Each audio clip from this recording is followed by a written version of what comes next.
Baru-baru ini Majelis Ulama Indonesia Meranti menemukan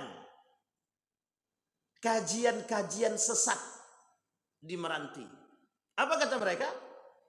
Salah seorang dari pemuka tokoh dari kajian tersebut, dia bilang begini. Ini masuk dalam aliran sesat juga itu. Apa kata dia? Kata ustadznya itu berinisial H, saya lupa. Tapi apa kata beliau? Seks bebas itu bisa mengampuni dosa-dosa orang-orang yang melakukan dosa.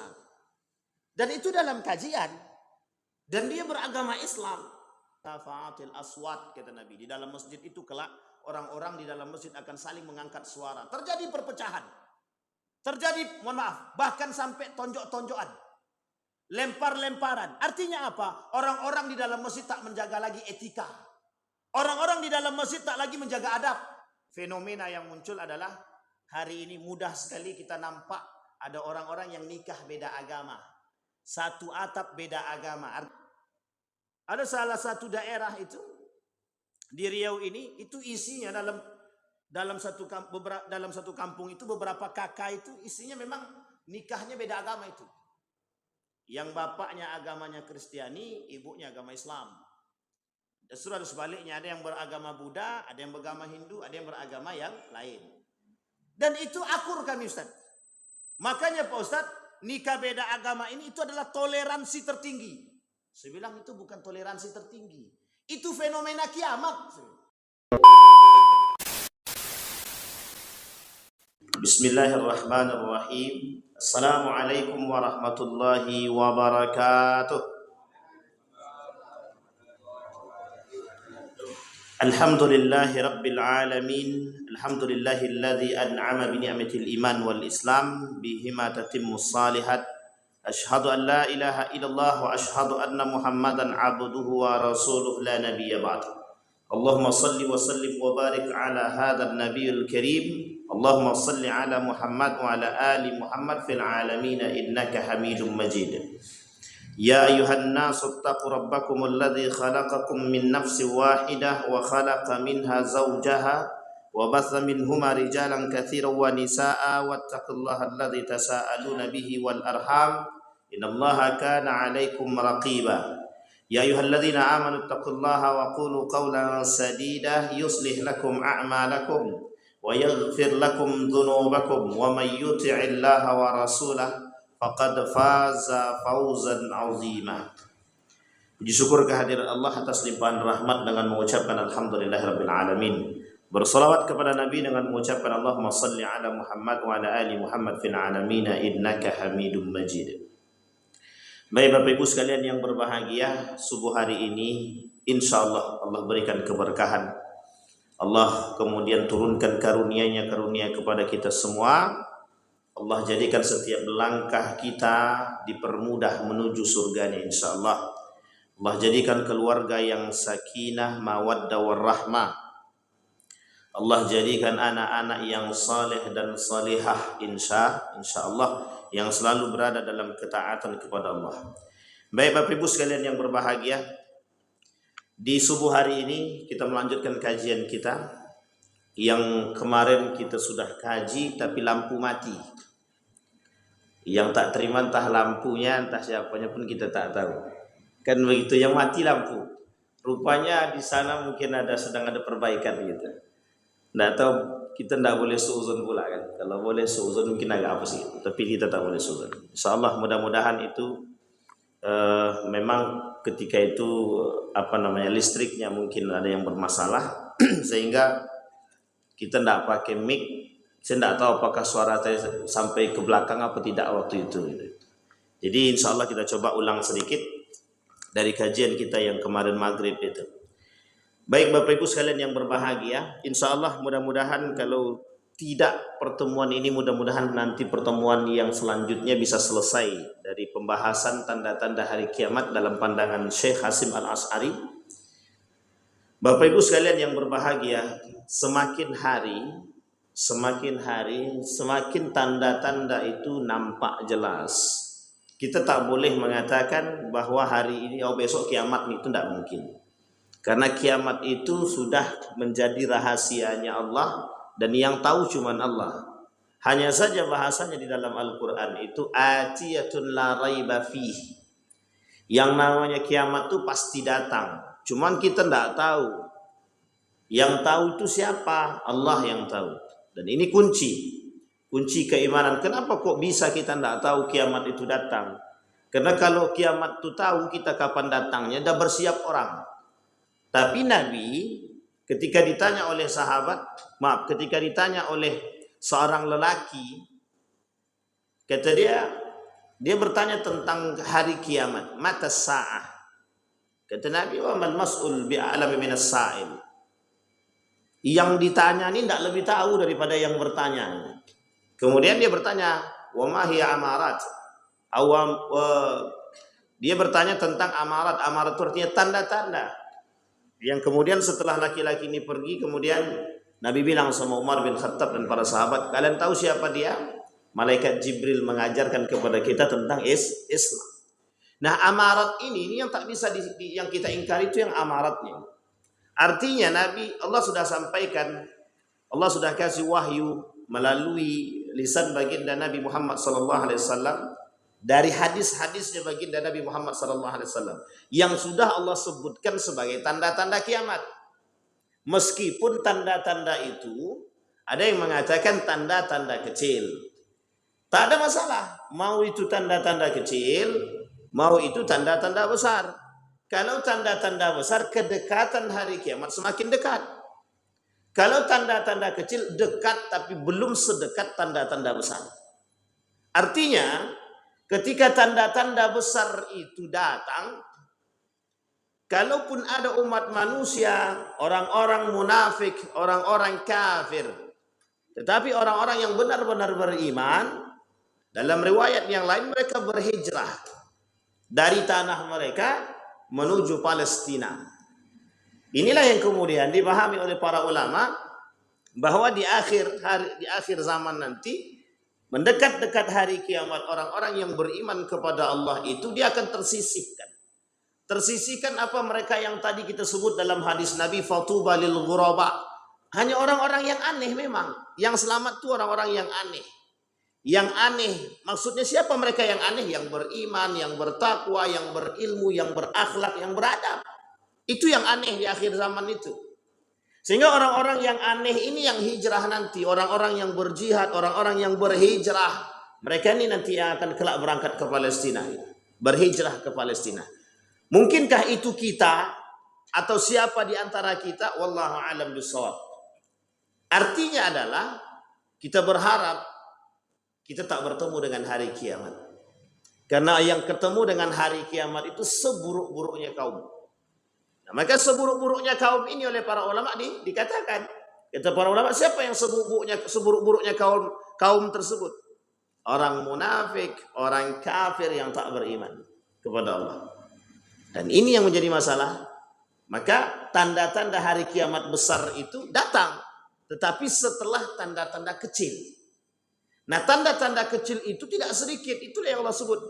Salah satunya dalam kitab Armageddon itu pemula, kata dia. Pemula datangnya hari kiamat itu, tanda-tanda kiamat kecil itu dengan lahirnya baginda Nabi Muhammad sallallahu alaihi wasallam.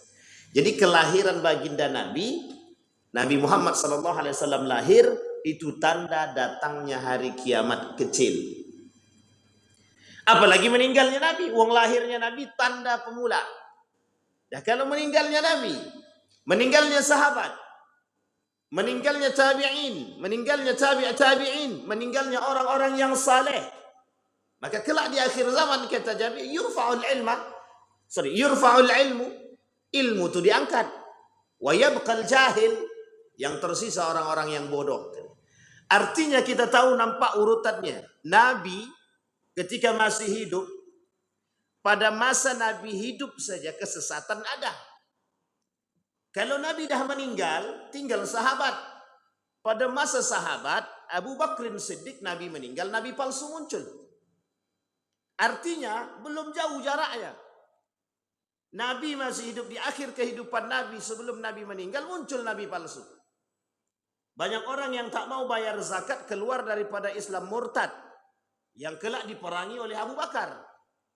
Artinya adalah pada masa sahabat saja itu kesesatan nampak. Bahkan mohon maaf, salah satu perbuatan yang diancam oleh Allah itu orang-orang yang tak mau bayar zakat, yang kemudian diperangi oleh Abu Bakar.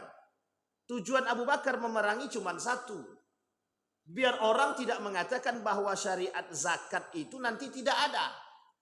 Kalau tidak diperangi oleh Abu Bakar, orang akan paham bahwa zakat itu tidak ada lagi dalam syariat Islam. Yang mau bayar, bayar, yang tak mau bayar silahkan. Diperangi, muncul aliran-aliran sesat, nabi palsu, tidak tanggung-tanggung. Yang muncul nabi palsu 3 sekaligus. Hari ini bukan 3 lagi, tapi tidak sekaligus. Di India, Ahmad Musaddiq ya, Ahmad Musaddiq. Kemudian di Indonesia juga ada, di Bogor. Tapi sudah saking keterlaluannya di Indonesia. Kalau dulu di Mesir ada Fir'aun ngaku Tuhan, kalau sekarang di Indonesia tak jauh-jauh, dah ngaku Tuhan pun, ngaku malaikat. Yang banyak yang tak mau ngaku tuh ngaku iblis sama setan tuh yang tak mau. Karena apa? Karena perbuatannya udah kayak setan, kayak iblis. Jadi tidak perlu ngaku lagi gitu deh. Tapi mengapa pada masafah waktu yang rentang begitu dekat antara Nabi dengan sahabat, kok masih bisa aliran-aliran sesat itu muncul, yang mengaku Nabi muncul? Baru-baru ini Majelis Ulama Indonesia Meranti menemukan kajian-kajian sesat di Meranti. Apa kata mereka? Salah seorang dari pemuka tokoh dari kajian tersebut, dia bilang begini. Ini masuk dalam aliran sesat juga itu. Apa kata dia? Kata ustadznya itu, berinisial H, saya lupa. Tapi apa kata beliau? Seks bebas itu bisa mengampuni dosa-dosa orang-orang yang melakukan dosa. Dan itu dalam kajian. Dan dia beragama Islam. Pertanyaannya adalah, kok bisa begitu?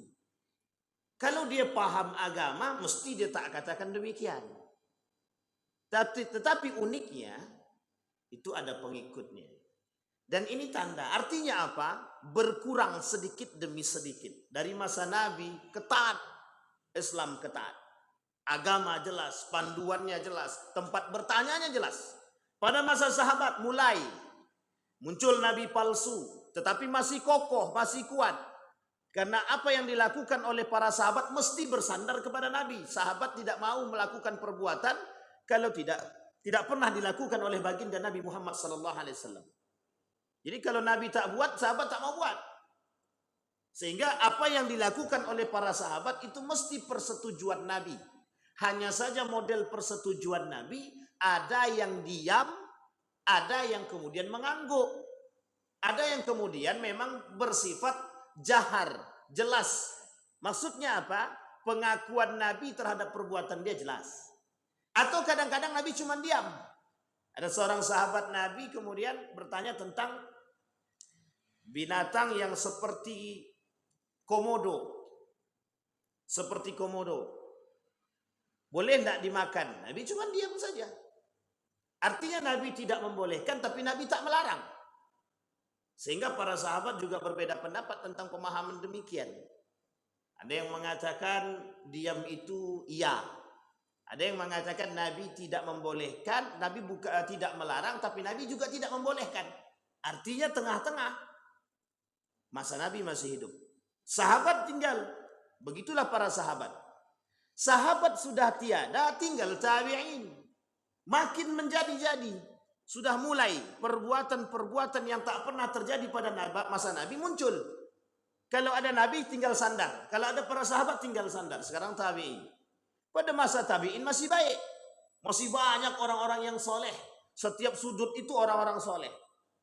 Setiap sudut para ulama. Maka para ulama-ulama yang saleh, alim-alim saleh dari tabi'in meninggal sedikit demi sedikit. Tersisa tabi'in. Dari tabi'in meninggal. Tersisalah ulama, asatid, orang-orang saleh, warasatul anbiya. Nah, dalam konteks warasatul anbiya tadi, pewaris para nabi tadi, itu para ulama tadi, orang-orang yang soleh di akhir zaman yurfa. Diangkat oleh Allah, dimatikan sedikit demi sedikit. Satu persatu meninggal. Orang-orang yang soleh. Maka yang tersisa, wayathbutul jahil. Nah dalam konteks inilah yang disebut dengan muncul tanda-tanda tadi. Kecil-kecil tanda kiamat tadi. Apa? Kebenaran hilang sedikit demi sedikit. Nilai-nilai agama hilang sedikit demi sedikit. Perpecahan muncul sedikit demi sedikit. Masa Nabi bisa Nabi atasi perpecahan. Masa sahabat masih bisa diatasi perpecahan. Masa Umar bin Khattab masih tidak ada perpecahan. Masa Utsman mulai muncul. Masa Ali makin menjadi-jadi. Masa Muawiyah makin besar. Sampai saat ini. Sehingga Nabi kata dalam riwayatnya itu, terpecah umatku itu dalam 73 golongan. 73 golongan. Yahudi, Nasrani 71. Yahudi 72. Islam 73. Di antara semua itu 71, 72, 73 yang selamat cuma satu. Yang sisanya di neraka semua. Ahlus sunnah wal jamaah. Bayangkan. Artinya apa? Kelak di akhir zaman itu yang selamat cuma satu. 71 ditambah 72. Sudah berapa tuh Pak? 143. Oke, tak selamat. Karena mereka tak beriman kepada Allah. Kafir. Nasrani kafir, Yahudi kafir. Punya agama masing. Tetapi dari 143 jelas di nerakanya dalam konteks agama kita. Tetapi yang 73 lagi, berarti tersisa 72. 72-nya sesat. 72-nya finnar. Tersisa hanya 1. 72 ditambah 143. Berarti berapa tuh Pak? 200 72 tambah 143 215 kalau saya tak salah. Coba pikir baik-baik Bang. Sekitar 215. Kiasannya banyak sekali manusia-manusia yang tak selamat. Yang selamat cuma satu. Bagaimana caranya? Kok bisa seperti itu? Artinya adalah yang berpegang teguh kepada agama, nilai agama cuma sedikit. Dari mayoritas umat muslim itu yang berpegang teguh kepada agama, nilai-nilai agama itu cuma sedikit. Nah, kita itu berharap dari yang sedikit itu kita di dalamnya. Makanya disebut dengan ahlus sunnah wal jamaah. Sampai di sini paham ya Bapak Ibu ya. Maka perlu kita memahami. Jadi Nabi lahir itu sudah tanda kiamat. Lahir Nabi dalam kitab Armageddon itu sudah tanda kiamat. Maka mulai Nabi lahir sampai Nabi meninggal, sampai matinya orang-orang saleh, diangkatnya ilmu, tersisa orang-orang yang bodoh, itu tanda-tanda kiamat. Baik. Nah, hari ini kita melanjutkan nomor 22. Kata Nabi dalam riwayatnya, la taqumus saa'ah, tidak akan terjadi hari kiamat hatta tanaqaral qulub wa takhtaliful aqawil wa yakhtaliful ikhwan minal ab wal fid din. Kata Nabi begini, tidak akan terjadi hari kiamat sampai orang-orang saling bermusuhan antara satu dan yang lain. Banyak sekali penyebab orang-orang bisa bermusuhan antara satu dan yang lain. Ya baik itu permasalahannya besar, kalau sekarang tak. Sikit aja tersinggung lama sakit hati. Kau tadi kan ngambil buah di rumahku katanya. Padahal di halaman rumah. Itu belum tentu halaman rumahnya dia. Bisa jadi halaman rumah orang. Mudah tersinggung. Senggol sedikit, bacok. Tahu maksud saya senggol sedikit, bacok Pak ya? Artinya sedikit saja tersinggung hatinya, habis. Berantem. Mudah sekali. Kenapa? Hati manusia itu sudah tidak bersih. Hati manusia itu sudah tidak lagi bisa diajak kompromi. Karena apa? Campur maksiat. Hati yang bercampur dengan maksiat itu paling mudah kotornya. Nah, kalau hati yang kotor itu sulit, agak sulit sedikit menerima yang bersih-bersih itu. Bapak Ibu ibaratkan air putih aqua ini. Kalau diisi dengan pasir, itu sudah tak ada yang mau minum itu. Tidak ada yang mau minum. Kecuali dicampurnya susu ataupun kopi. Kalaupun dicampur susu dan kopi, Itu sudah berbeda. Yang tadinya bersih sudah tak bersih lagi. Sudah tak bersih. Begitulah ibarat hati manusia yang bersih dicampur dengan maksiat sedikit saja, mulai menjadi kotor sampai mereka bertobat kepada Allah. Bayangkan. Penyebab mereka mudah bermusuhan apa itu dia? Hati yang sudah tak bersih. Yang kedua, dengan hati yang tak bersih tadi sulit untuk berlapang dada. Sulit untuk berlapang dada. Pengaruhnya kepada otak. Orang yang hatinya kotor itu pengaruhnya kepada otak. Fikirannya tak sehat. Fikirannya dah mulai tak sehat. Bawaannya nak mengamuk aja. Sampai ke rumah mengamuk. Dari kantor mengamuk. Dari kantor, dari pasar dia mengamuk. Sampai rumah mengamuk. Anak istri yang tak tahu masalah ikut kena amuk. Artinya apa? Mulai kotor, mulai tak bersih. Maka sedikit demi sedikit manusia bermusuh. Muncul permusuhan dari setiap belahan. Di pasar bisa berantem. Kau ngambil konsumenku ya, kan begitu. Pembeli itu harusnya di tempat aku tadi itu. Kalau kau tak hasut tak mungkin datang ke tempat kau. Begitulah bahasa kita hari ini. Sama Pak, jangan salah. Contoh travel umroh. Ini baru-baru ini berantem tuh travel umroh satu dengan yang lain gara-gara jamaah itu. Jadi jamaah ini sudah mendaftar, bukan mendaftar sebenarnya. Sudah pasang kontrak meskipun belum bayar di salah satu travel. Tiba-tiba ada travel lain. Udahlah ke tempat aku aja lah. Lebih murah kata dia. Pindahlah jemaah tadi. Setelah pindah jemaah tadi, yang travel ini pula mengamuk. Kau ngambil jemaahku kata dia. Kalau mereka paham konsep agama dan konsep kitabur rizki, mereka tak akan berkelahi. Kenapa? Kata Allah sudah tuliskan itu. Tapi karena mereka tidak mengerti di mulut tapi tak mengerti di hati. Artinya tak pandai berlapang dada. Kalau Allah tidak gerakkan hati orang untuk pindah, kira-kira pindah atau tidak? Itu belum tentu dia pindah. Tapi karena Allah yang menggerakkan dia pindah. Bisa jadi ada penyebabnya. Ada, bisa jadi. Bisa jadi travel yang pertama tadi, mohon maaf, lambat geraknya. Sementara dia butuh cepat. Atau ada cacatnya dari travel itu yang dia ketahui. Sehingga dia pindah. Atau memang mohon maaf, karena kedengkian travel yang satu terhadap travel ini bisa jadi dia hasut untuk pindah. Dan banyak sekali penyebabnya. Akhirnya apa? Penyebab-penyebab tersebut memicu permusuhan antara satu dan yang lain. Yang terjadi adalah dengan satu jamaah saja itu rela, mohon maaf, travel itu kadang-kadang melakukan perbuatan yang tak baik. Saling mencaci, menjelek. Yang travel ini menjelekkan travel itu, yang travel itu menjelekkan travel yang lain. Artinya sudah tak halal yang mereka terima. Kenapa sudah tak halal? Saling menjatuhkan antara satu dan yang lain. Coba bayangkan. Karena ingin mendapatkan satu keuntungan. Di mana problem masalahnya? Bapak Ibu bisa nampak kan problem masalahnya di mana? Agama, akhlak, iman. Coba kalau mereka beriman. Coba kalau mereka mengerti agama. Coba kalau mereka paham tentang kitabur rizki. Paham mereka bahwa rezeki itu dari tangan Allah. Kira-kira ada enggak yang berantem? Enggak ada, Pak. Sama di pasar begitu. Bapak Ibu lihat. Di Jakarta itu begitu. Yang satu orang mau masuk ke angkot yang lain. Padahal sudah ditarik suruh masuk ke angkot dia. Tiba-tiba dia pindah ke angkot yang lain. Mungkin karena keneknya ganteng. Yang satu jelek. Pindah dia. Bisa menimbul pemicu, Pak. Bisa menimbul pemicu. Boleh dilihat di Pekanbaru ini. Saking ada hasad dan dengkinya. Mereka rela melakukan perbuatan yang tidak diizinkan oleh Allah, yang tidak dibenarkan oleh agama. Pakai gunderwo, pakai setan, pakai iblis. Biar apa? Laris manis. Biar yang lain tertutup. Artinya apa muncul penyebabnya? Iman. Artinya apa? Tidak punya agama.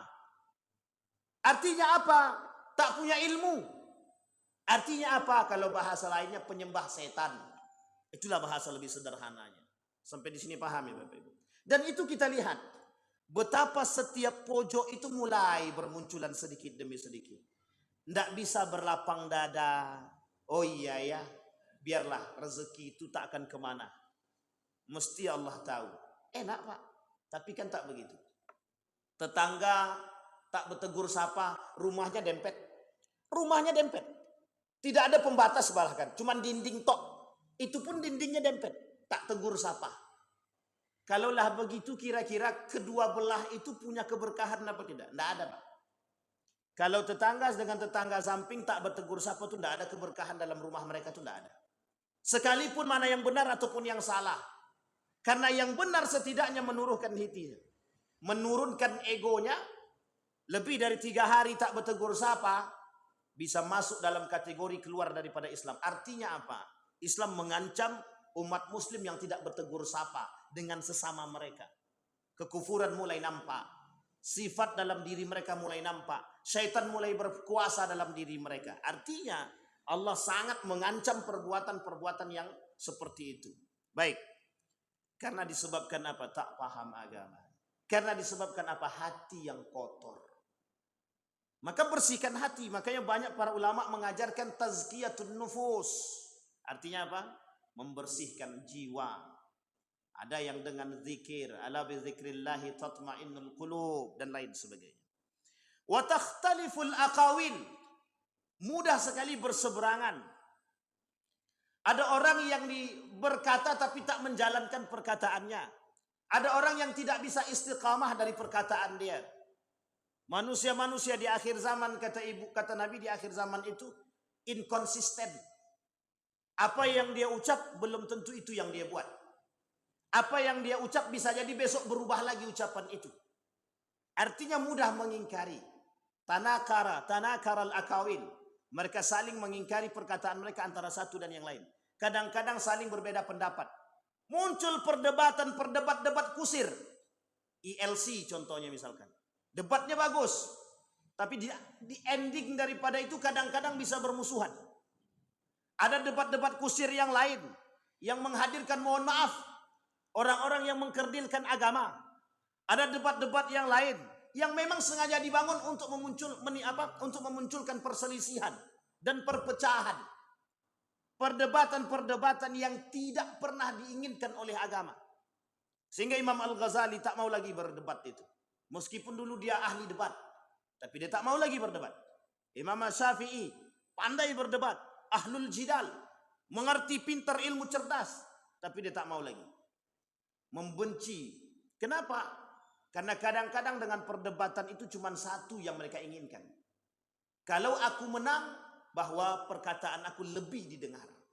Kalau dia salah, maka dia wajib dan layak untuk dikerdilkan. Itu yang terjadi. Hari ini begitu. Orang berdebat itu pengen tahu mana yang menang, mana yang kalah. Bukan pengen tahu mana alasannya, bukan pengen tahu bagaimana mereka mengambil alasan tersebut. Tidak begitu, ulama begitu. Makanya mohon maaf, Imam Syafi'i dan Imam Ahmad bin Hanbal nggak pernah berbeda pendapat. Meninggal Imam Syafi'i, berbeda pendapat tapi nggak pernah berantem. Sakit Imam Syafi'i, dijenguk oleh Imam Ahmad bin Hanbal, sehat langsung. Saking senangnya. Berbeda pendapat. Imam Ahmad bin Hanbal sakit, dijenguk Imam Syafi'i, langsung sembuh. Artinya apa? Orang itu berbeda pendapat, tapi hatinya bersatu. Tahu dia titiknya. Kalau sekarang tidak, itu masjid punya aku. Mazhab kami, mazhab Syafi'i. Yang lain daripada mazhab Syafi'i, jangan masuk masjid itu. Nampak sedikit berbeda, hilang cerita. Artinya apa? Pandangan. Masa iya masjid berbeda, cuman beda tembok saja. Yang satu mazhab Imam Ahmad bin Hanbal atau tak pakai mazhab, yang satu mazhab Syafi'i. Corong tuh adab kan begini ya. Kira-kira tidak mungkin pula kita bilang itu masjid dirar. Karena nggak mungkin Bapak Ibu. Begitu keadaan kita hari ini. Perbedaan pendapat itu berlapang dada. Beribu-ribu para ulama mengatakan itu.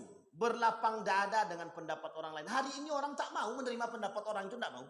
Pokoknya pendapat aku paling betul. Kata guru aku begitu. Bukan kata gurumu. Kata nafsumu. Karena gurumu bilang menghargai pendapat orang. Tapi Anda tidak mau menghargai pendapat orang. Itu masalah kita hari ini. Diingatkan, sakit hati. Karena merasa lebih hebat. Kalau tak diingatkan, kita yang berdosa. Nah, sekarang ingatkan saja, kalau sudah kita ingatkan mereka mau terima tak urusan. Artinya kita sudah mengingatkan. Sampai di sini paham Bapak Ibu. Jadi mudah, perpecahan itu mudah muncul. Karena apa? Tak sejalan. Maka kata para ulama begini. Kata guru saya, yang menyebabkan terjadinya perpecahan antara muslim itu dengan muslim yang lain itu cuma satu, gitu. Cara pandang hidup.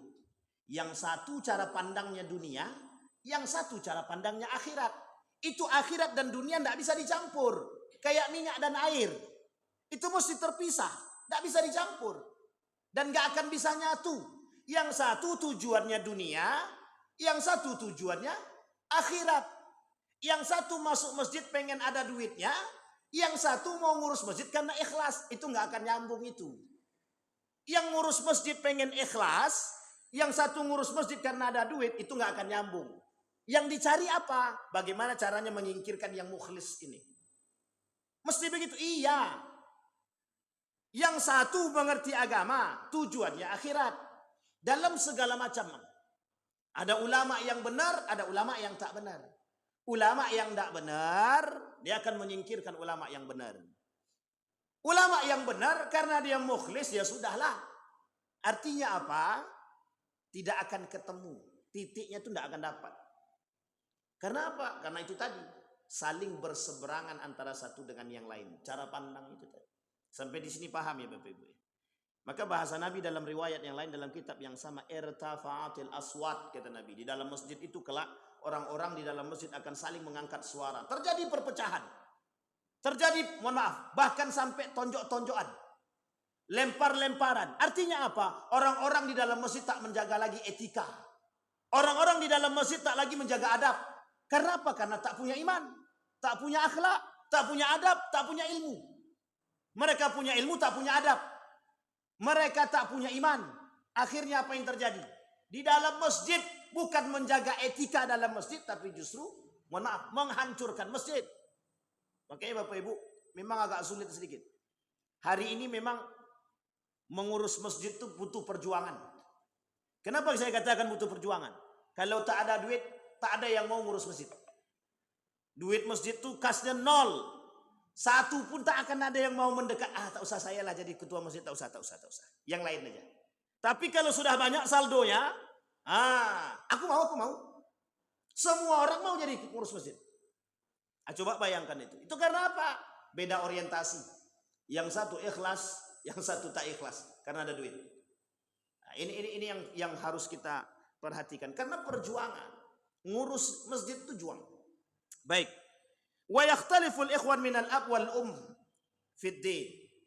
Bapak Ibu sekalian yang berbahagia, hari ini fenomena yang muncul adalah hari ini mudah sekali kita nampak ada orang-orang yang nikah beda agama. Satu atap beda agama. Artinya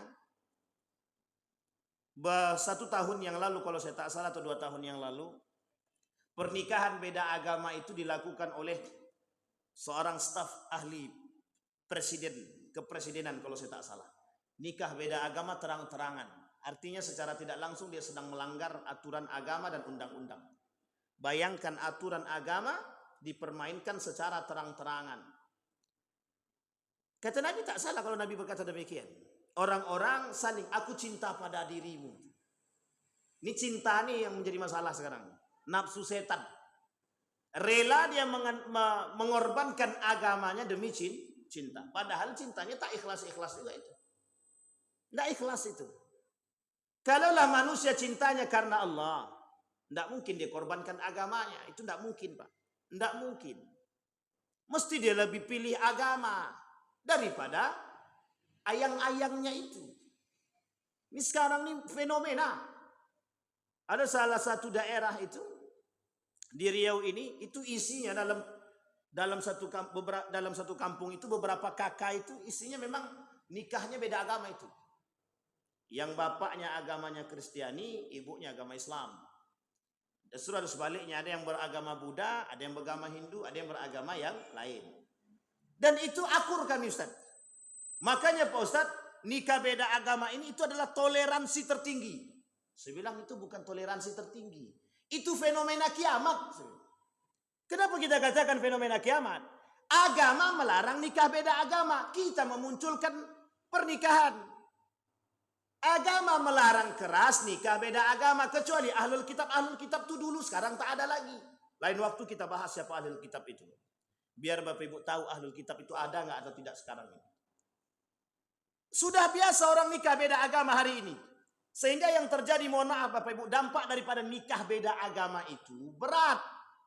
Kalau bapaknya Islam, ibunya Kristen misalkan, maka anaknya itu kalau beragama Islam anaknya bisa dinisbatkan ke bapaknya. Kalau tidak, dia tak berhak bapaknya menikahkan.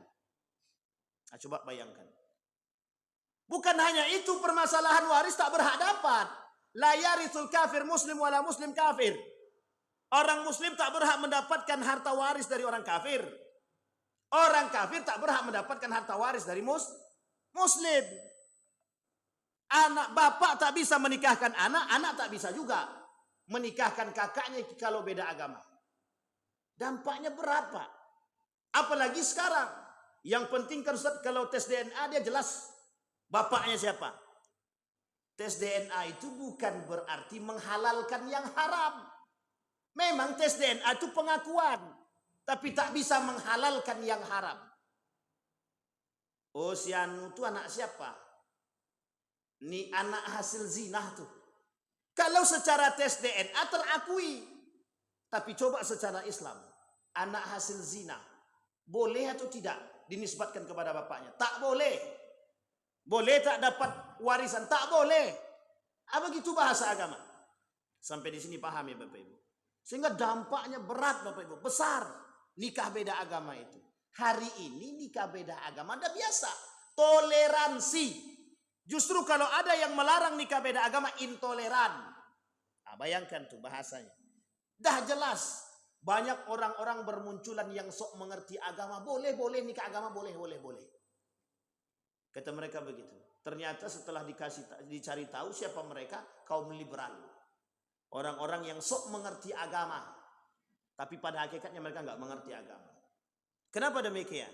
Karena mereka ingin menjauhkan nilai-nilai agama dari kita. Hari ini Bapak Ibu tolong perhatikan betul anak-anak kita. Kau mau nikah dengan siapa nak? Dengan si Anu tuh ganteng, dia baik akhlaknya. Apa agamanya nak? Mohon maaf tapi agamanya bukan dari golongan kita. Tidak. Lebih baik kau mati daripada tak usah nikah. Daripada nikah lebih mati. Kata anaknya, ini bukan orang tua aku ini, kata dia. Harus begitu. Kalau tidak orang tuanya melemah. Oh iyalah. Kalau mama tidak izinkan aku nikah dengan dia, aku nikah lari, kata dia. Kena ancam begitu, ayolah nak nikahlah. Nah, ini kadang-kadang kelemahan kita. Rela kita. Memang hidayah itu di tangan Allah betul. Kita akui hidayah itu di tangan Allah. Innaka lan tahdi man ahbabta walakin Allah yahdi man yasha. Yang menjadi masalah adalah kalau anak kita keluar dari agama kita. Dari agama ibu bapaknya Islam. Tapi kalau orang itu yang masuk ke dalam agama, itu yang kita terima dengan baik. Artinya kita menampung mereka. Di salah satu daerah di Riau ini ada orang masuk Islam cuman karena ingin nikah. Lepas nikah ya sudah. Ya Islam KTP itu tadi. Islam abangan jadinya Islam KTP. Solat mencuri iya, nyabung ayam oke, maling oke, khamar jalan, judi oke. Apalagi itu togel oke. Nah, bayangkan, itu muslim. Kenapa masuk Islam terpaksa tadi? Aku pengen nikahi anak itu, pokoknya cantik dia. Pokoknya besok aku masuk Islam tak apa-apa. Nah, tapi kita berharapnya ketika dia masuk Islam ternyata dia dapat kecipratan hidayah yang benar. Akhirnya masuk Islam yang sesungguhnya. Tak jadi dia main. Bisa jadi. Ada wanita yang salehah mampu meluluhkan hati suaminya. Yang tadi cuma masuk Islam pura-pura bisa jadi Islam yang beneran. Alhamdulillah. Itu yang kita harapkan. Tetapi Bapak Ibu sekalian yang berbahagia. Kalau kita tak mampu berjuang membuat orang lebih baik, sebaiknya carilah yang sepadan dengan kebaikan kita. Kenapa demikian? Karena kita takut kita tak sanggup nikah dengan preman misalkan. Kalau kita tak sanggup membuat dia lebih baik, kita yang ikut Pak. Tapi kalau kita sanggup berjuang lillahi ta'ala, itu bagus. Aku pengen menikahi perempuan yang mohon maaf itu yang bekas PSK itu. Aku nikahi dia, biar dia tobat. Satu itu. Rupanya imannya goyah. Nah, ini yang kita takutkan Pak. Bapak Ibu sekarang boleh lihat. Prostitusi online sekarang tuh berkeliaran di mana-mana. Dulu enak. Tahu kita satu titik Doli. Tahu kita satu titik di Yogyakarta tuh apa namanya, saya lupa tempatnya. Ada satu titik di Pekanbaru ini ada. Alhamdulillah lah. Mungkin tak tahu aja. Ada titik-titiknya. Tahu kita ada titik-titiknya. Kalau sekarang tak, semua digusur. Betul. Ternyata yang di online lebih merajalela. Lebih merajalela. Apa maksudnya lebih merajalela itu? Mudah ditemukan, mudah diakses. Tinggal telepon saja, tinggal WA, tinggal chat, tinggal TikTok, Instagram dan lain sebagainya. Di mana bang? Kita ketemu di mana? Oh di hotel A aja deh. Oke. Jangan salah Bapak Ibu, prostitusi online sekarang di mana-mana. Artinya apa? Perzinahan yang merebak di mana-mana yang kemarin kita bahas di pertemuan yang sebelumnya. Zina di mana-mana, orang-orang berbuat zina. Sekarang orang yang nikah beda agama zina apa tak zina? Zina. Nikah beda agama tuh zina. Kalau dia agama dia Ustaz, itu lain cerita, jangan urusan agama orang. Agama kita yang kita urus. Yang agama kita saja nikah beda agama zina, apalagi agama yang lain. Itu kan kita tidak pandang. Karena mereka tak beriman kepada Tuhan kita. Artinya nikah beda agama itu zina. Maka hati-hati. Berarti anak yang lahir itu anak zina Pak Ustaz. Itu yang menjadi masalah kita hari ini Pak. Anak-anak hasil perzinahan itu kasihan anaknya. Sehingga didapat label, kau anak zina kau nih. Nah, itu yang menjadi masalah. Wajarlah karakter kau kayak gini. Bapak kau dengan ibu kau zina. Yang tak boleh itu begitu. Jadi anak tuh tidak tahu menau Pak. Yang salah bapak ibunya. Bukan anak tuh tidak tahu menau. Sesuatu yang lahir dari rahim seorang wanita itu fitrah. Suci. Jadi jangan dinisbatkan perbuatan orang tuanya kepada anaknya. Hanya saja yang tidak bisa kita pungkiri, al-waladu sirru abihi. Seorang anak itu akan menularkan sifat bapak dan ibunya. Nah, jadi pandai-pandailah membuat anak tersebut, masukkan anak itu, kalau memang tahu hasil dari hubungan yang tidak resmi, maka anak tersebut masukkanlah ke tempat atau lingkungan-lingkungan yang baik. Kenapa demikian? Biar dia bisa tobat dan biar dia bisa berubah. Karena kalau dia masuk dalam lingkungan, mohon maaf, orang tuanya yang tidak benar, maka anak ini mesti akan tidak benar. Karena al-waladu sirru abihi. Seorang anak itu akan mengikuti apa yang dibuat oleh orang tuanya. Baik, baru nomor 22. Belum jadi kita maju-maju lagi Pak. Sekarang nomor 23. La taqumu as-saa'ah hatta tuttakhadal masajidu qanatira. Ini tadi nih. Udah kita sebutkan nih. Banyak yang sakit hati. Banyak yang tak suka dengan orang-orang yang soleh, orang-orang yang baik. Masjid dijadikan tempat mencari kepentingan. Masjid digunakan untuk mengisi perut. Banyak orang begitu. Kata Nabi, kelak di akhir zaman itu orang berdatangan ke masjid. Mau ngapain? Cari kepentingan. Pasang karpet karena ada mau. Tak ada jadi, tak jadi. Gulung balik karpet itu. Ada maunya mencari penghormatan ke dalam masjid. Yang masuk non muslim karena punya banyak duit cium tangan. Masuknya ke masjid. Tapi kena cium tangannya. Masjid dijadikan tempat wasilah untuk mencari kepentingan. Masjid itu suci dari manusia-manusia yang tak berakhlak, tak beradab, tak beriman. Jangan kotori masjid itu dengan manusia-manusia munafik. Karena di dalam masjid banyak manusia munafik juga. Artinya adalah kita yang mengerti, bersihkan masjid dari itu. Manusia-manusia munafik. Memang harus berjuang, harus. Kalau tak mau dikuasai. Zaman dulu begitu. Zaman Bien, kata orang Jawa. Masjid dirar itu memang tujuannya untuk menghancurkan umat Islam. Jangan pula bermunculan masjid-masjid dirar. Orang-orang kaum Yahudi itu senang deh. Orang-orang, mohon maaf, punya duit itu senang. Menghancurkan umat muslim itu senang katanya. Bangun aja masjid dia besar, dari kita duitnya, apa kata kita ngikut tuh katanya. Begitu dia Pak. Jadi sekarang nih orang kaya punya banyak duit, dia memanfaatkan. Dibangunnya masjid, sehingga citranya muncul. Padahal dia mohon maaf, kadang-kadang dia punya kepentingan. Aku kasih kau duit 2 miliar, bangunlah masjid. Soleh bapak tuh. Baik bapak tuh, besok bapak tuh kita pilih. Tahu-taunya manusianya punya kepentingan. Yang habis siapa? Kita. Ketika kita tak sejalan dengan dia, kemarin kan kau kasih duit untuk bangun masjid. Itu duit aku, itu masjid aku. Besoknya dihancurnya Pak, dijualnya masjid itu. Nah, tertulis di situ. Nah, ini masalah kita hari ini Bapak Ibu. Bermunculan sedikit demi sedikit permasalahan masjid itu. Adalah masjid yang nak dijual. Bayangkan nih permasalahan wakaf. Anak yang tak mengerti agama tuh begitu susahnya. Bapaknya semasa hidup sudah mewakafkan tanah. Hanya saja kesalahan itu mungkin tetap ada. Artinya apa? Mungkin tidak tertulis. Nah, ini masalah nih Bapak Ibu. Kalau perwakafan tanah untuk masjid tidak tertulis, anak tadi, mohon maaf, ini kasusnya sudah sering terjadi nih.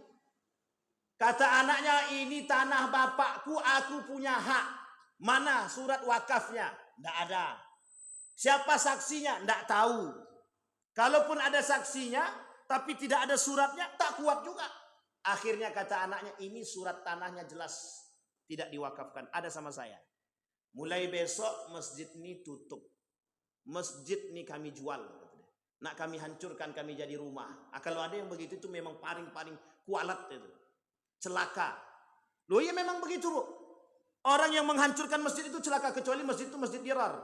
Masjid dirar memang harus dihancurkan itu. Kalau Bapak Ibu nampak ada masjid kemudian menyalakan api permusuhan, itu masjid dirar namanya. Tapi sekarang kan tak ada tempat sholat semua. Di dalam masjid, di luar masjid kita tak tahu. Dalamnya baik semua, keluar masjid itu tak tahu kita.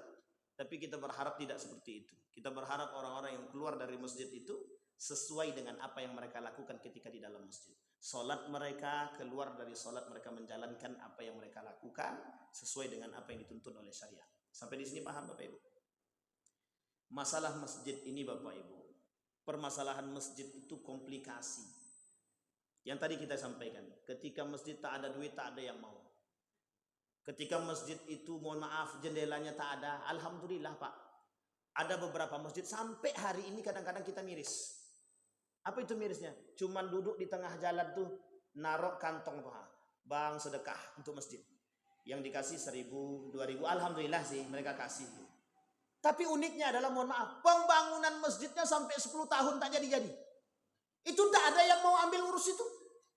Baik RT-nya, RW-nya, lurahnya, camatnya. Tidak punya perhatian itu. Yang uniknya lagi kadang-kadang, mohon maaf, ketika mendekat pilkada, masjid mana yang belum jadi? Berdatangan, masukkan proposal. Ternyata kadang-kadang pencitraan aja, masuknya tapi keluarnya tak tahu kapan. Kadang tak keluar-keluar. Nah, kita berharapnya orang-orang yang di sana itu mereka tidak hanya sekedar ngomong gitu. Mereka benar-benar melakukan hal demikian biar tidak pencitraan gitu. Ya setidaknya pencitraan yang benar gitu loh. Jangan pencitraan tapi tidak benar. Bapak Ibu boleh lihat kalau jalan ke daerah. Datanglah ke daerah itu. Satu masjid 10 tahun tak jadi-jadi. Tiang ini, satu tiang aja bisa sampai 2-3 tahun. Dari mana duitnya? Nah, ini dari apa tadi? Bakul tadi. Coba nah, kalau umat muslim itu punya perhatian, tahu dia kalau itu rumah agama, tahu dia itu rumah Allah, dia tidak akan membiarkan hal demikian, Pak. Tidak akan. Ulurkan tangan. Mengulurkan tangan harusnya begitu. Bapak Ibu saya kasih tahu. Bapak Ibu pernah minum aqua kan? Yang merek aqua. Dulu Bapak Ibu, dulu itu pendapatan dari situ itu digunakan, mohon maaf CSR-nya itu digunakan untuk bangun gereja. Digunakan untuk bangun gereja itu. Nah, ini kalau tidak kuat Bang, tolong dipotong nanti. Kalau Bang tak kuat, tapi kalau kuat ya. Tapi ini live streaming ya. Nikmati aja lah. Sampai sini paham Bapak Ibu. Mereka dananya jelas. Kalau untuk membangun rumah ibadah mereka tuh cepat banget. Nggak perlu ngemis itu. Ini kita miris Pak. Rumah ibadah tempat dia sholat. Rumah Allah, rumah Tuhan mereka. Itu sampai ngemis pengurus masjid untuk bangun masjid. Bayangkan. Sudah jadi masjid kena singkirkan pula lagi. Nah, ini yang menjadi miris kita hari ini. Makin jadi. Karena sudah jadi masjid, kau tak perlu lagi gitu deh. Biar kita ganti pengurus baru. Nah, coba bayangkan. Yang berjuang siapa, yang pengen dapat nama siapa. Itu yang hari ini terjadi Bapak Ibu. Bayangkan susahnya Pak. Membuat pagar bertahun-tahun. Alhamdulillah sudah jadi lantainya. Sudah jadi lantainya bukan mau sholat di situ. Malah dicaci maki. Masjid itu belum jadi. Tempat lain aja sudah ada AC. Bukan dia malah bantu tapi justru malah mencaci, memaki, menggusur, menggeser, dan lain sebagainya. Sifat pejuang itu penting, yang harus kita tanamkan dalam diri kita sebagai seorang muslim. Kita punya nabi, semangat hijrahnya tinggi. Kita punya nabi, semangat juangnya tinggi. Kita punya para sahabat, semangat juang mereka tinggi. Yang harus kita tanamkan dalam diri kita semangat itu. Tak mampu kita berjuang dengan materi, mampu kita berjuang dengan omongan. Apa maksudnya? Tuh Bapak Ibu masjid di sono belum jadi, tolong bantu. Gerilya Pak, promosikan masjid itu biar cepat jadi. Itu yang penting. Hari ini tak begitu. Nengok masjid itu tak jadi-jadi, justru malah dicelanya. Nah itulah pengurusnya si Anu tuh, makanya lambat pembangunan tuh. Coba pengurusnya si Anu tuh cepat tuh. Pas si Anu tuh jadi, bukan cepat malah hancur. Malah terbengkalai. Banyak Pak begitu. Jadi sayang Pak, kasihan kita hari ini. Masjid-masjid datang kemana-mana cuma mengemis untuk minta pembangunan. Padahal di sekeliling rumah mereka orang rumahnya bertingkat. Tapi masih bisa masjid mengemis. Itu malu. Hina kita. Orang-orang yang rumahnya di sekeliling itu bertingkat Islam dia. Rumahnya bertingkat. Bakhil mereka. Kalau melihat masjid terbengkalai, imam masjid tak terbayar, berarti orang-orang yang di sekeliling itu bertanggung jawab. Besar tanggung jawabnya. Dikategorikan bakhil, bukhola, bakhil itu. Bukhul itu artinya bakhil. Bakhil itu artinya pelit. Kalau bahasa lainnya apa namanya? Sampilia. Ya enggak sampilia, apa nama? Loki kedekut. Nah, itu dia. Kedekut. Jadi Bapak Ibu begitu kita. Bapak Ibu boleh tengok itu. Tapi alhamdulillah sekarang sudah mulai berkurang sedikit demi sedikit. Kalau di kota ini mungkin kita tak nampak lagi bakul tengah jalan untuk masjid. Tapi kalau Bapak Ibu jalan ke daerah masih kita nampak. Masih kita lihat. Pertanyaan kita adalah kemana para punggawa-punggawa kita? Tokoh masyarakatnya kemana? Tokoh agamanya mana? Pemimpinnya mana? Orang-orang anggota dewannya kemana? Tidak miris mereka melihat masjid kemudian mengangkat keranjang, tolong, kasih. Itu bahasanya kan begitu. Sampai bertahun-tahun tak jadi-jadi.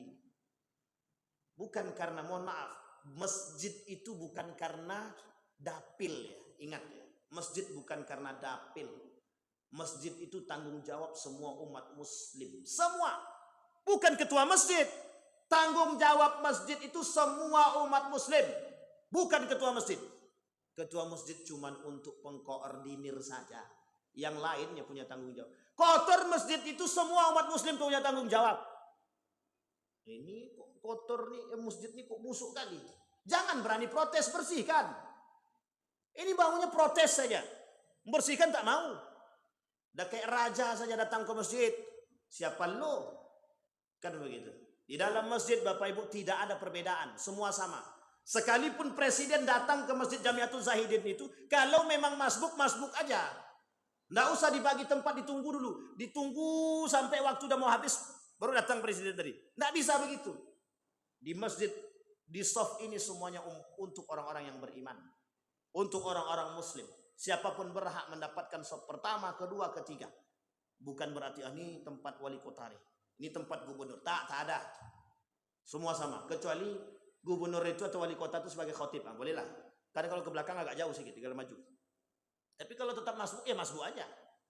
Nggak bisa Pak. Kalau masbuk. Kalau ustadznya masbuk, ya udah di belakang. Jangan mengharap memaksa untuk di depan. Harus begitu, iya. Itulah perbedaannya. Di dalam masjid tidak ada sedikit pun perbedaan. Mau mazhabnya Imam Ahmad ibn Hanbal, Syafi'i, Imam Malik, Imam Abu Hanifah, mazhab Al-Wati, dan lain sebagainya, sama. Masuk dalam masjid semuanya sama. Tak ada perbedaan sedikit pun. Itu yang harus kita pahami Bapak Ibu. Baru masjid nih Pak. Tak apa kan? Fala yusjada lillahi fiha. Mereka masuk ke dalam masjid memang bukan untuk menyembah Allah. Mereka masuk ke dalam masjid mencari kepentingan. Mereka masuk ke dalam masjid untuk berebut jabatan. Mereka masuk ke dalam masjid untuk ngapain? Untuk memporak-porandakan masjid. Kalau yang masuk ke dalam masjid itu orang munafik. Dah tahu Bapak Ibu ciri-cirinya orang munafik. Sholatnya malas. Kerjaannya mengadu domba. Kerjaannya suka mencaci dan memaki. Merusak. Yang sudah baik dijadikan tak baik. Yang sudah tidak baik semakin hancur. Itu kerjaan mereka itu, kaum munafik itu.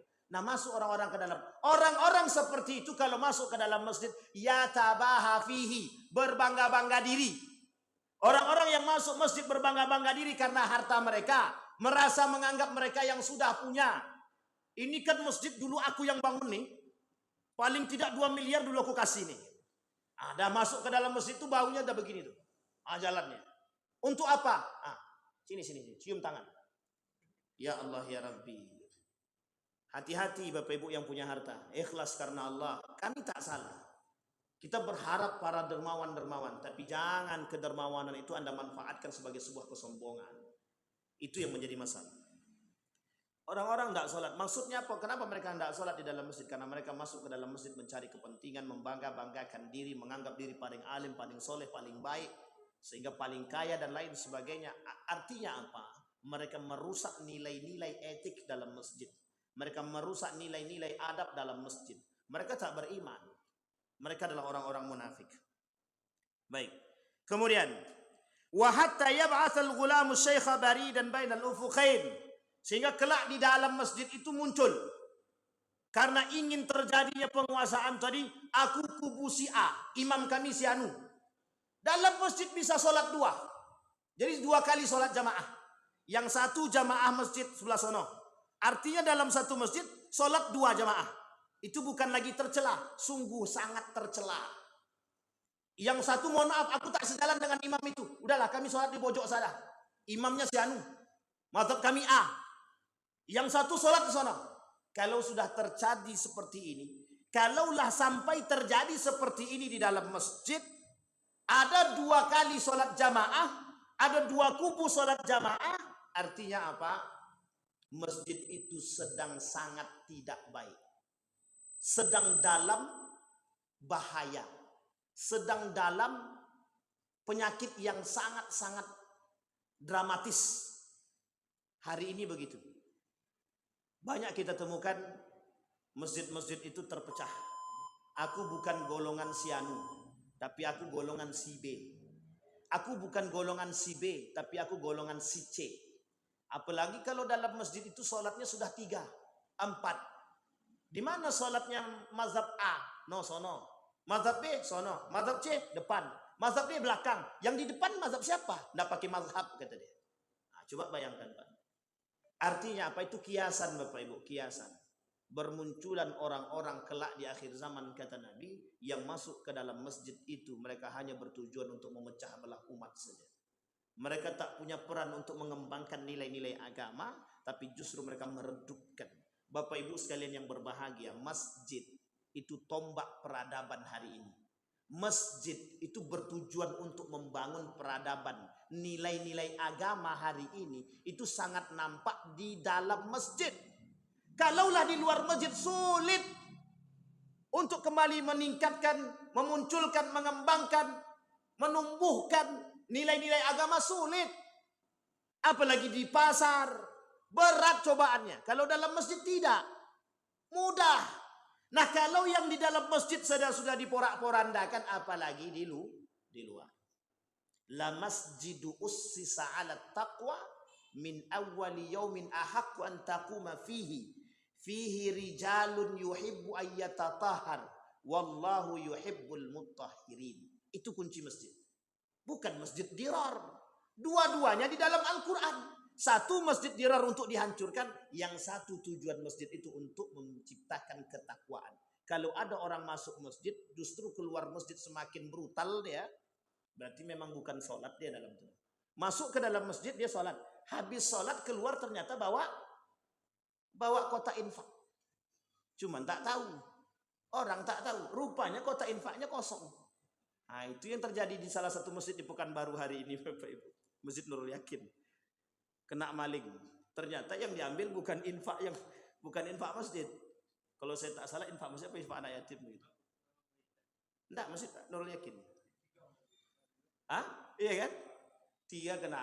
Untung yang masih yang kecil-kecilnya kata pengurus masjid itu. Saya bilang ya Allah, itu betapa sakitnya hati yang ngambil itu. Yang diambil ternyata Bapak Ibu sekalian yang berbahagia. Disitulah peran kita Bapak Ibu untuk mengembangkan masjid ini kembali. Kita tumbuh kembangkan nilai-nilai agama dari masjid. Insya Allah kelak dari masjid inilah muncul peradaban-peradaban. Muncul dari masjid ini orang-orang yang beriman dan bertakwa insya Allah. Seperti apa yang Allah katakan di dalam Al-Quran. La masjidu ussisa 'alat taqwa. Kita dalam masjid ini untuk membangunkan ketakwaan. Di luar daripada masjid ini tujuan kita menjaga nilai-nilai. Jadi ketika kita keluar dari masjid, kita menjaga nilai-nilai yang ada di dalam masjid ini keluar. Kita bawa keluar, kita terjaga. Bukan semakin kita kotor di luar masjid. Dalam masjidnya sucinya minta ampun, keluar masjid hilang sucinya, tinggal debunya lagi. Nah, ini yang menjadi masalah kita hari ini. Mudah-mudahan kita bisa istiqamah. Ada pertanyaan Bapak Ibu? Tidak ada, alhamdulillah. Silakan Bapak Ibu kalau ada mau ditanyakan. Kita kasih pertanyaan satu orang, Bapak atau Ibu-ibu. Kalau Ibu ini insyaallah tidak aman tuh, aman tuh. Iya Bu, aman Ibu-ibu ya? Aman Bu? Aman insyaallah. Apa Bapak aman ya? Baik, kalau tidak ada kita berdoa kepada Allah. Mudah-mudahan apa yang kita pelajari hari ini, subuh hari ini, bisa menambah keimanan kita kepada Allah. Kemudian apa yang kita sampaikan ada benarnya menurut kita dan di sisi Allah. Semoga bisa menjadi penuntun kita untuk menuju keridhaan Allah Subhanahu wa taala. A'udzubillahi minasyaitonir rajim. Bismillahirrahmanirrahim. Alhamdulillahirabbil alamin, hamdasy syakirin, hamdan na'imin, hamdan yuwafi ni'amahu wa yukafi'u mazidah. Ya Rabbana lakal hamdu kama yanbaghi li jalali wajhikal karim wa 'azimi sultanik. Allahumma salli ala Muhammad wa ala ali Muhammad fil alamin innaka Hamidum Majid. Ya Hayyun ya Qayyum ya Fattah ya Alim ya Aziz ya Ghaffar ya Rabbal alamin. Allahumma faqihna fid din wa 'allimna ta'wil. Allahumma ij'al tajammu'ana tajammu'an marhumah waj'al tafarruqana min ba'dihi tafarruqan ma'suma. Rabbana atina fid dunya hasanah wa fil akhirati hasanah wa qina azabannar. Walhamdulillahirabbil alamin. Assalamualaikum warahmatullahi wabarakatuh.